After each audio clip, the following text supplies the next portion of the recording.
Meus queridos irmãos e irmãs, nós estamos celebrando o terceiro centenário do encontro milagroso da imagem de Nossa Senhora Aparecida e o centenário das aparições de Fátima.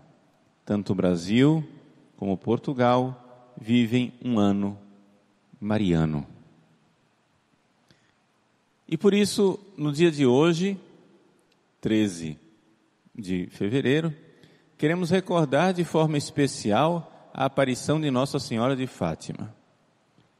Não somente porque é dia 13, como todas as aparições foram de uma forma geral no dia 13, mas também porque nesse 13 de fevereiro faleceu uma das videntes de Fátima, a irmã Lúcia, não é?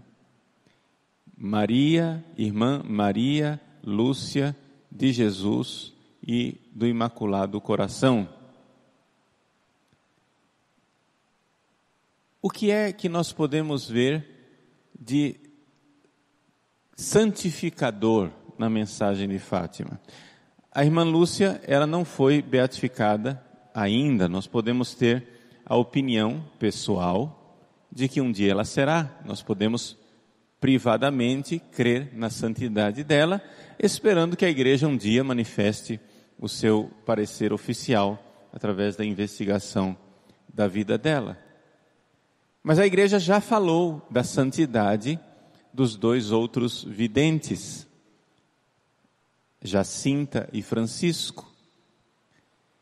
Então, olhando para a vida dos dois outros videntes, nós poderíamos, ver alguma coisa que de análogo tenha acontecido na vida da irmã Lúcia. O que foi que santificou aquelas crianças em Fátima?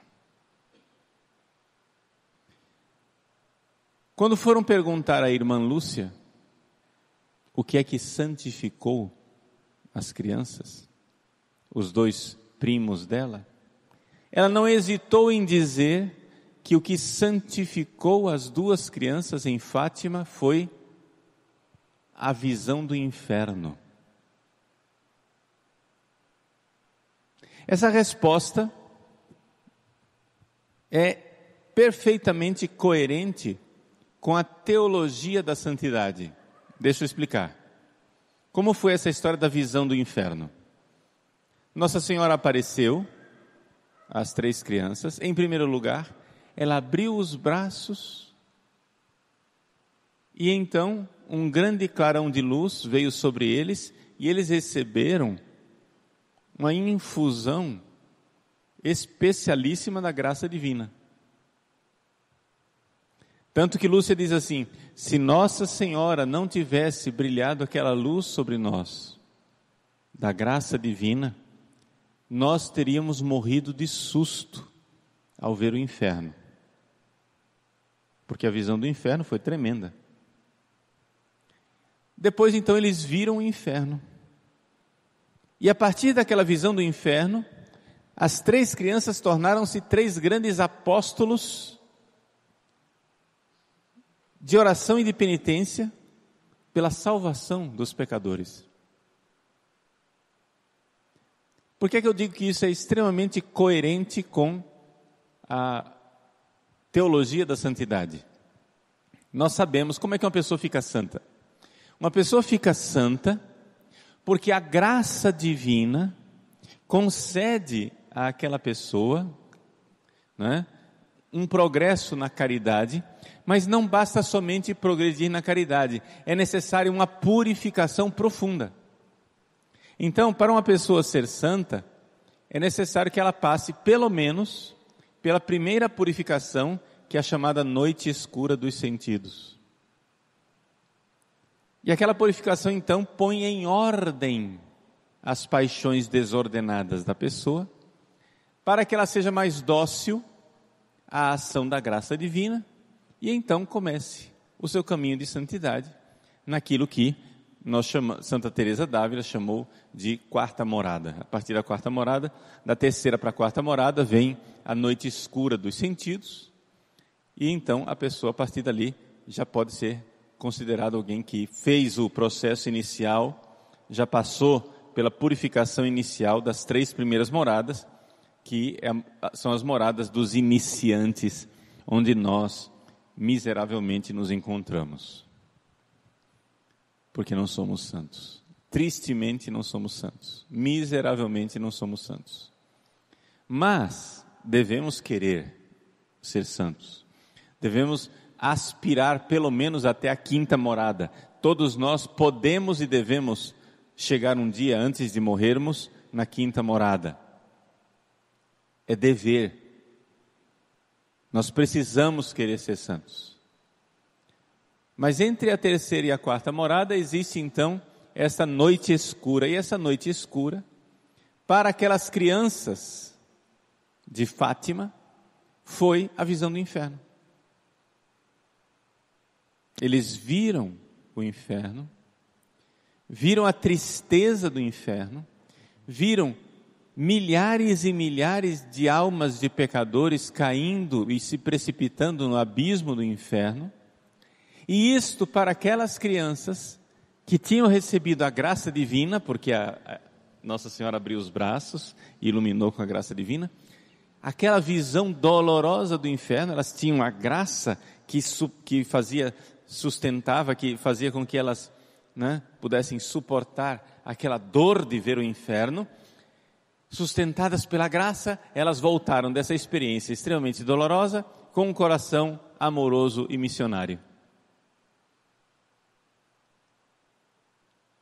Totalmente inquietas com a ideia de que milhões de almas se perdem no inferno, mas também, ao mesmo tempo, alegres e esperançosas de saber que nós podemos fazer alguma coisa para que as almas não precipitem no inferno. Nós podemos rezar e fazer penitência. E essas crianças fizeram isso. Rezaram e fizeram penitência. Vejam, 3 criancinhas.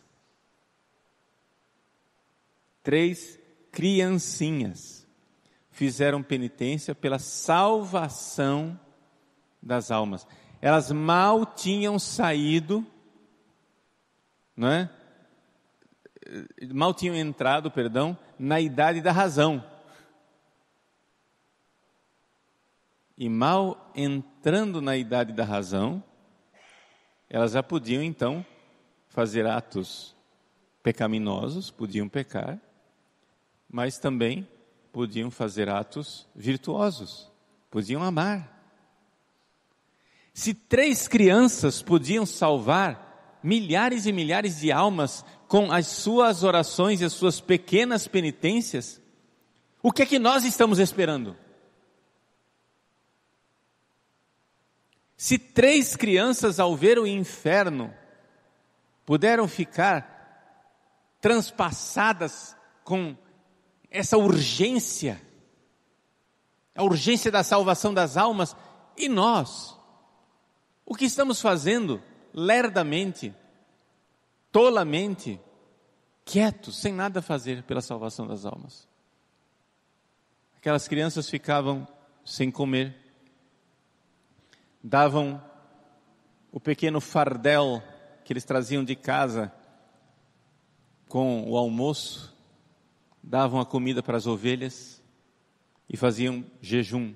Crianças faziam jejum pela salvação dos pecadores.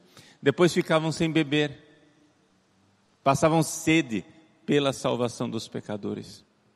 A pequena Jacinta, que era a menor de todos, chorava com sede.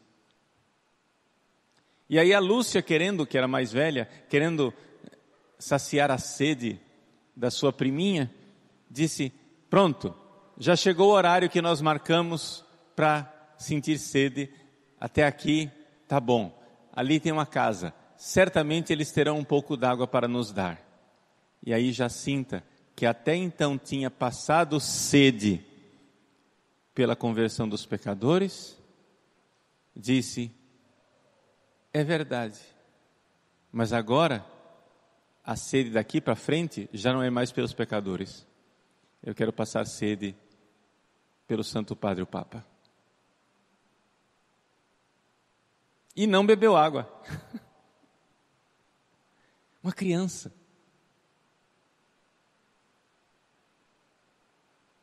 Uma criança plenamente consciente do valor espiritual, plenamente consciente do seu protagonismo, de que ela estava salvando milhares de almas, e que ela, pequena criança, naquele fim de mundo que era Fátima naquela época, de dificílimo acesso, ela estava fazendo um bem para toda a cristandade ao passar sede pelo Santo Padre. E que ela estava fazendo um bem espiritual imenso para a igreja do mundo inteiro. Ora, se no fim do mundo de Fátima, que era naquela época, podiam fazer o bem, nós podemos fazer o bem no fim do mundo de Cuiabá, de Várzea Grande. Se crianças podiam fazer o bem, nós podemos também. Foi isso que santificou aquelas crianças. Por isso peçamos a graça divina, que Nossa Senhora abra os seus braços nessa missa sobre nós e faça um raio de luz, vir nos dar a força para então passarmos por nossa experiência purificadora, seja ela a visão do inferno, seja ela qualquer outra experiência que Deus queira nos dar para nos purificar de nossos egoísmos. E uma vez então, cheios da graça e purificados de nossas misérias, vamos, não esperemos, vamos fazer penitência. Nossa Senhora perguntou àquelas 3 crianças e pergunta para nós hoje: quereis oferecer-vos a Deus?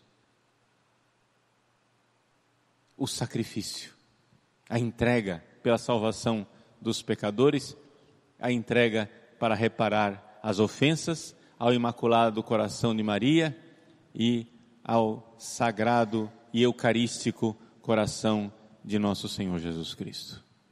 Nós podemos.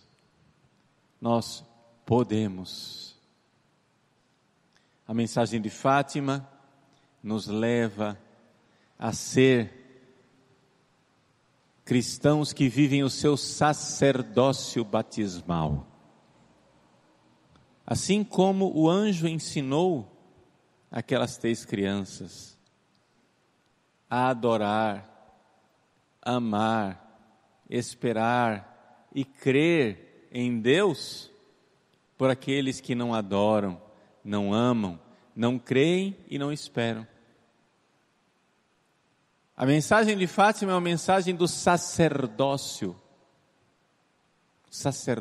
cristão. O sacerdócio batismal. Você pode se oferecer a Deus. Não interessa a sua idade, não interessa a sua condição. Você é cristão, você é batizado, você já passou dos 7 anos de idade, você já é adulto na fé. É interessante recordar, não é? Que Santo Tomás de Aquino, quando fala do sacramento da crisma, ele diz assim: o sacramento da crisma é o sacramento da vida adulta. Portanto, todos os cristãos podem receber esse sacramento para bem entrarem na fase adulta, ou seja, a partir dos 7 anos de idade. Mas como a fase adulta é a partir dos 7 anos de idade? Sim, porque a partir dos 7 anos de idade, todo cristão deve travar a luta com Satanás para não cair na tentação do pecado. E o sacramento da crisma nos ajuda nessa luta como soldados de Cristo. O cristão adulto é a partir dos 7. Porque a partir dos 7, nós podemos e devemos lutar contra Satanás. A igreja não hesitava, ela não tinha medo de dar a crisma para crianças. Quantos aqui que já têm mais idade foram crismados pequeninos, para que recebessem a graça, de tal forma que aos 7 anos já tivessem a força para lutar contra Satanás. Nós, nos últimos tempos, na nossa praxe sacramental, temos adiado isso, mas espiritualmente, isso não é bom. Não estou fazendo aqui uma revolução e pregando a desobediência, não é isso não.